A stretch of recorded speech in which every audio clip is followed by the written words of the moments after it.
Welcome back to another episode of Iniquitous News. I am your host, Lawrence Johnson. Happy Monday, but we are in World War III, people. I have been talking about it for weeks, damn near months at this point in time, because I see what was going down with the Gaza shit. I see what happened with Yemen, Iran, and now that shit is official. It's like, I feel like Trump heard us call him 2 week Trump, and he was like, watch this, sneak attack, bitch. And we bombed 3 nuclear sites. And then he had this whole entire tweet talking about, yes, we just bombed 3 nuclear sites successfully as our B-2 bombers snuck in the country, bombed them, and then left. And then Congress was just like, well, we ain't know about it. Why you ain't tell us? Usually Congress has to approve some shit like that. But then they're like, oh no, we were in a rush. We had to make an extensive decision right away. And it's just like, well, now Iran's obviously going to retaliate. And they did. They started bombing us. Yeah, us. U.S. military bases in Qatar. We're going to get into that later, though. I'm going to take you through the timeline of events. So we bombed the nuclear sites. And immediately, Trump goes to Twitter, as I said, and does that insane fucking tweet. And it's just like, we just bombed them. The time for peace is now. And it's just like, how the fuck? Matt, you slap somebody in the face. He's like, oh, I want you to be peaceful, though. Now it's time for peace. I need to show you what was capable. Now it's going to be peaceful. It's just like, how fucking backwards is that? And obviously all of his talking puppets all of a sudden start saying, this is what was needed. We just saved the world. Trump saved the world. Caroline Leviat, dick sucking ass, of course, she went up into the news. Listen to what she had to say. This is an operation that presidents of the past have dreamed about, but no president had the guts to actually do it. But President Trump did, to take away this imminent threat, not just to the state of Israel, but to the United States and the rest of the world. So the country is a safer place today because of the president's bold action, and he has prevented a nuclear conflict. He has prevented a rogue radical regime from obtaining a nuclear bomb and threatening our people. Trump is the only president with enough guts? No. He's the only one that was fucking dumb enough to do it. As we know and as we've talked about before, Netanyahu has been trying to do this war for 30 fucking plus years. And now he finally got somebody in office that was dumb enough and he had enough shit on that he was like, yeah, no, the time is now, baby. We doing this shit. And so from there, the nuclear sites supposedly get blown up, but then Iran said, actually, I mean, you did some severe damage, but you didn't actually finish this shit off. And then Russia, Iran, and China, obviously now all on the same page. China's like, oh yeah, this is who we're backing. Russia's like, oh yeah, no, you already know. We've been told you that we're gonna back Iran. So what the fuck happens now? We sit and wait and we see just how much Iran wants to retaliate. But now we know they've already retaliated. And it wasn't just versus Israel. So everyone thought they was like, oh, Pete Hegseth, he came out, he said, well, the psychological warfare against them right now to know that we just snuck in, bombed them, and snuck out, it's going to be fucking with them. They're not going to do anything. These niggas immediately responded. They still bombing Israel. Then they went and did a military strike in Qatar against U.S. military bases. Do you guys not understand how extreme that is? I mean, obviously, it's an understandable response. If I got bombed, I'd be like, okay, watch this. Now, they said they did talk to Qatar beforehand and said, hey, we about to send these missiles, no casualties. Now, Qatar is also reporting, the U.S. is reporting, no missiles hit. They struck them all down, the air defense system, but it was more like Iran sending a message saying, oh yeah, we on the way, son. Supposedly, 1 missile got through, but I'm seeing conflicting reports. Some say only 6 missiles, some say 10 missiles were sent, they shot down 9, 1 got through, but at the end of the day, there's still 0 casualties, which is the most important thing. But now the question is, how is Trump going to respond to that? Is he going to be like, oh, this is going to escalate now, and we're going to really start bombing these niggas? Or is he going to be like, okay, that's an understandable response, let's end this shit, call a spade, and let's move on? I doubt that's going to happen, though, because Iran immediately has already said, oh, yeah, that IAE shit, basically the nuclear deal that they was signed, they were like, oh, yeah, we leaving that.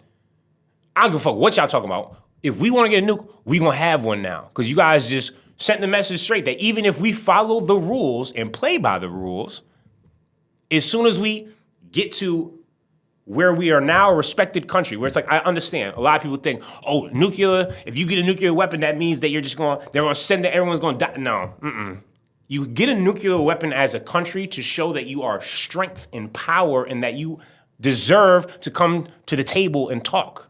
Because if you don't have one, they're just like, oh, we'll nuke you if shit get too serious. How are you going to respond to that? You can't. So this is Iran's playbook the entire time. Like, oh yeah, we're going to get a nuke because now then we are considered a first world country and we can do first world shit. And obviously Netanyahu and Bibi the bomber was like, fuck no. What? Bomb where? Yeah, all right, watch this. Preemptive strike. But as usual, called us within 24, hey, we need your help. They're bombing us back. I don't really know what to do. Well, you shouldn't have fucking bombed them in the first place. But now, obviously, Trump comes in, rescues Israel, because, we are not America first, we're Israel first. And now we're here sitting on the brink of World War III, and people are starting to slowly pick sides, slowly come together, and the next 72 hours are going to be very telling. Are we going to go to war officially versus a lot of people? Is Iran and Russia and China and Pakistan? They've all met. Now they're having shit behind closed doors in a meeting, talking to each other, and it's just like, that's not a good fucking sign. They left India out because they know India supports Israel. And so like, oh shit, that's a clusterfuck of 4 right there. That could be a very, very big problem for us. And as you can see, who's our allies, who's agreeing with us and what we did to Iran? Nobody, other than Bibi the bomber and Netanyahu in Israel, that's not who I want to be on the same team with. Because if you didn't know, let me tell you right now for free. You know how many soldiers they sent to the Iraq war? When they had weapons of mass destruction and drug us in, and Netanyahu kept on coming to the U.S., you guys need to come out and take out Saddam Hussein. He's our biggest threat. 0 fucking people. 0 soldiers sent. Do you know how insane that is to say that shit out loud? You drag another country and be like, oh yeah, you should come help us out. Nah, we not gonna help. We gonna give you some intel. But sending troops? Oh, no. No way. That's the type of fucking world that we're living in. And now, because they couldn't get no help, they're like, let's just bomb Iran first. And we know the U.S. is going to come help. They have to. They're our greatest ally. And got roped right the fuck into that one. Again, like some fucking idiots. Then at the UN meeting, the Iran, he had some very harsh words for us. The United States, a permanent member of this council, the depositary of the NPT, and the only state that has ever used nuclear weapons, murdering millions in 2 cities, has now once again resorted to illegal force, waged a war against my country under a fabricated and absurd pretext, preventing Iran from acquiring nuclear weapons. What a bitter and tragic irony. Madam President, this U.S. and Israeli regime aggression is a clear and flagrant breach of international law. It breaches the preliminary norms of prohibition of aggression and the very fundamental principles enshrined in the UN Charter, namely Article 2.4, which categorically prohibits the threat or use of force against the sovereignty and territorial integrity of any member state. This illegal act also violates the Charter, a statute of the IAEA, relevant resolution of the Agency General Conference, Security Council Resolution 487, and 2231, as well as the NPT itself. They're pissed. But then from there, it was something very interesting that started coming out. Oh, now Iran is warning of sleeper cells in the U.S. that they're going to activate. I'm not gonna lie, people. That sounds like false flag 101. Striking fear across the United States and say, oh no, these are the people that we need to fear. Watch out. Now, if there's some random attack that happens on U.S. soil all of a sudden, yeah, don't be surprised if that's us or Israel pulling some shit on ourselves. So now we have a real reason to go the fuck over there and end all that shit and really try to nuke them. Because that's the thing. Iran, I'm just telling you right now, I would advise strongly against even striking anything back because we will send a nuke. And I don't want to see no civilians die. But I also know the warmonger, egomaniac that's in office right now, and Hegseth and Mike Johnson and all those fucking dickhead dweebs. That's all they want to do is push the button. They want to see shit blow the fuck up. Don't let them do that. But that's the thing. I can't blame y'all for your retaliation. I'd be pissed too.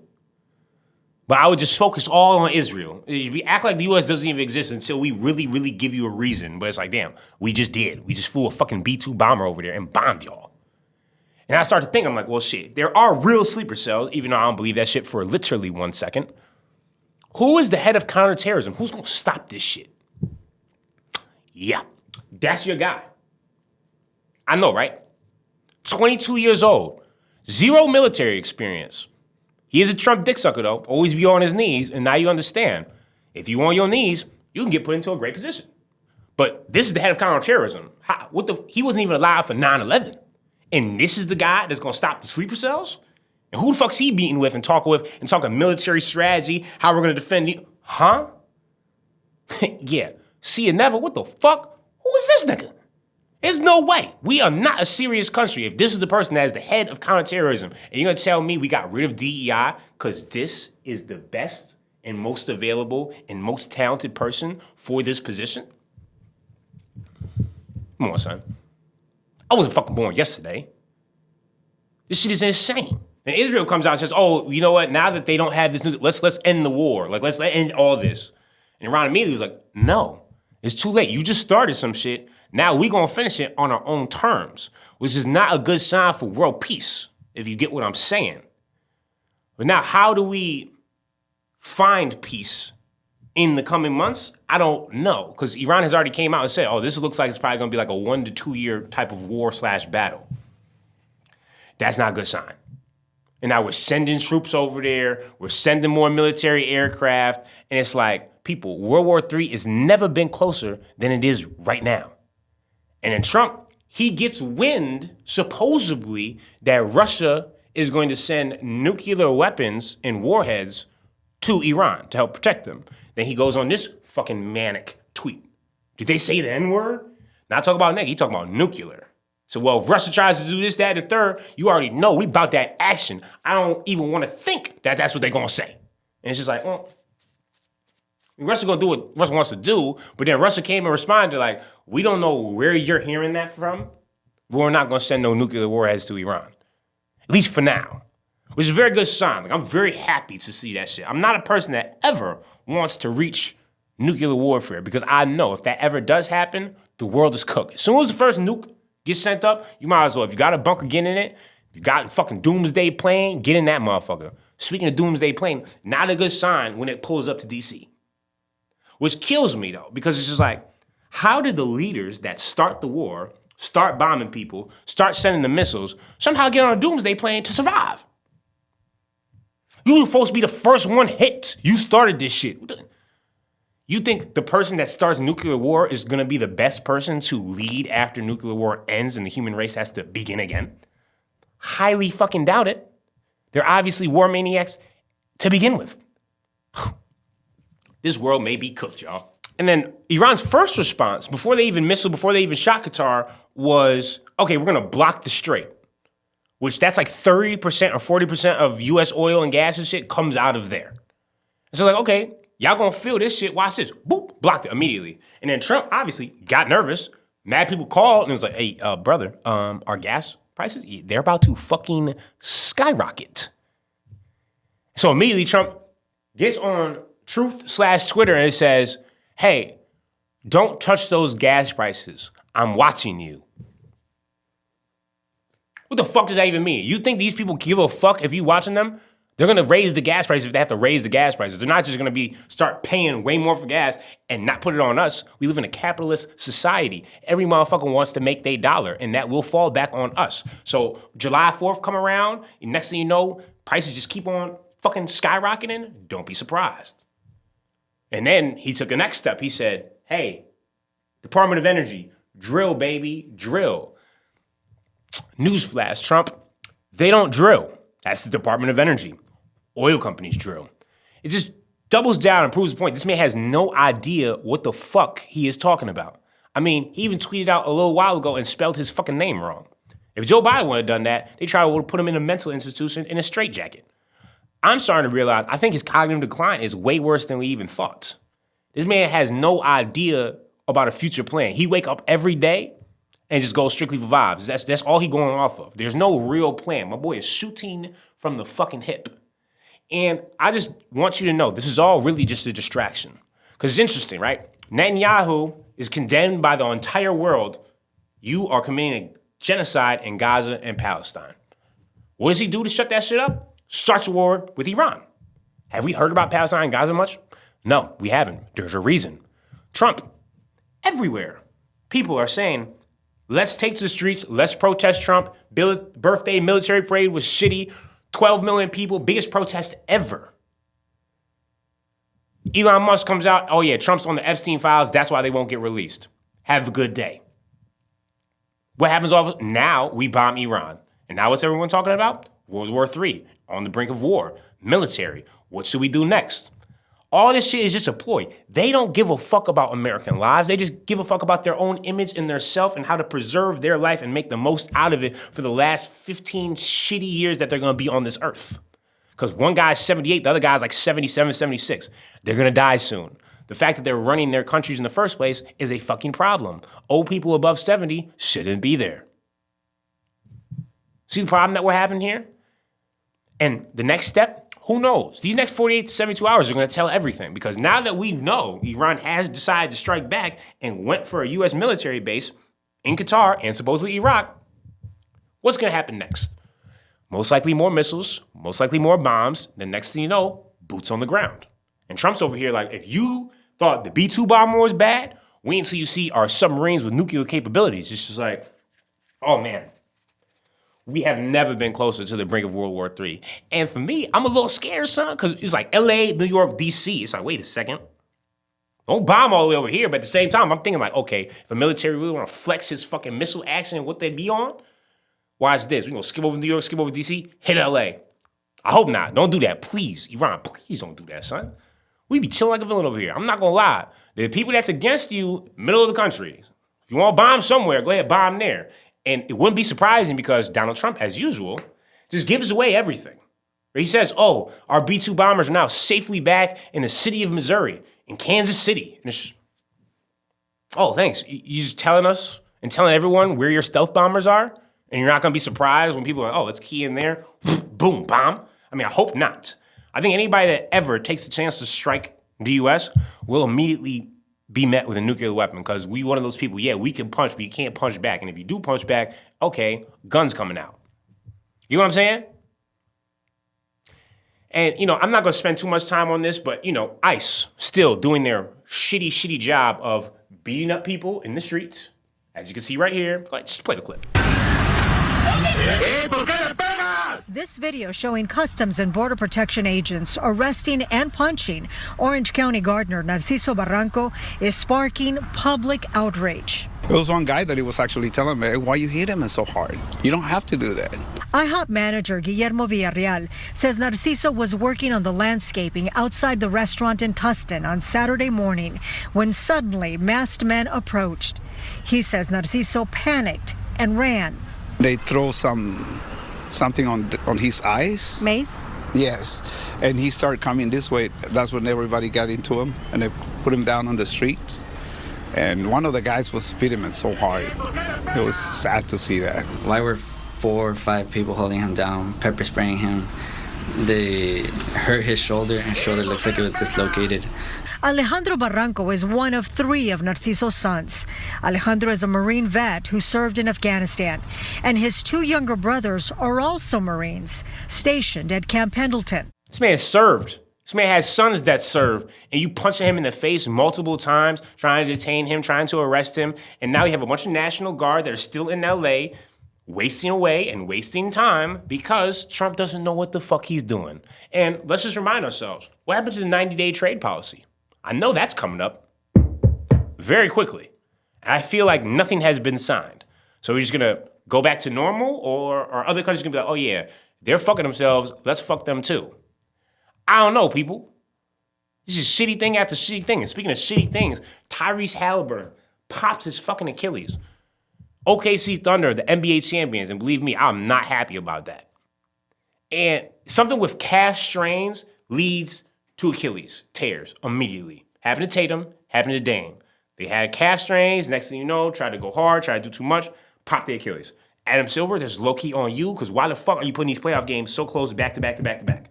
Are you bugged out, my nigga? People want to take a couple days off and not have to always have basketball on the TV. It's okay to miss the sport a little bit if you're going to get a higher quality of production from the players. But this motherfucker acting like these niggas is Superman and superhero. No, they not. They very athletic, regular people, though. You shitting me? But now I'm not going to talk sports until football season because I ain't going to lie. I don't care about baseball. Hockey's over. Golf, there ain't really nothing to talk about. Fun to play, not good to talk about. Moving right on to Music Mondays, where I just try to show you guys some artists that's about to be hit or, on the come up or just, honestly, music I like. Starting off with Remy, Finding My People. And it's you, and it's you. It's a good little vibe, it just makes you feel good. You know what I'm saying? Next thing you know, we have Harvest Sky by Oklou or Oklou. I don't really know how to say the name, but I know one thing, music is tough. And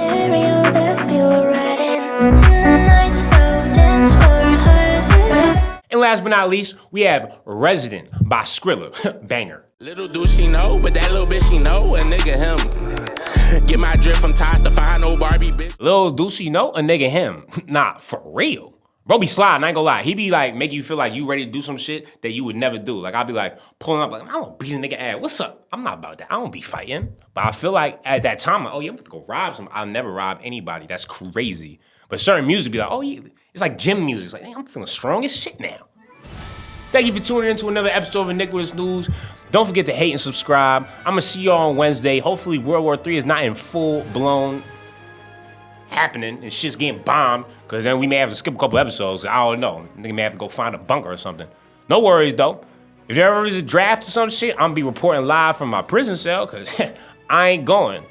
Kill somebody else for another motherfucker? Yeah. See you never. Don't forget to stay festive, feeling iniquitous and nefarious at all times. See you Wednesday.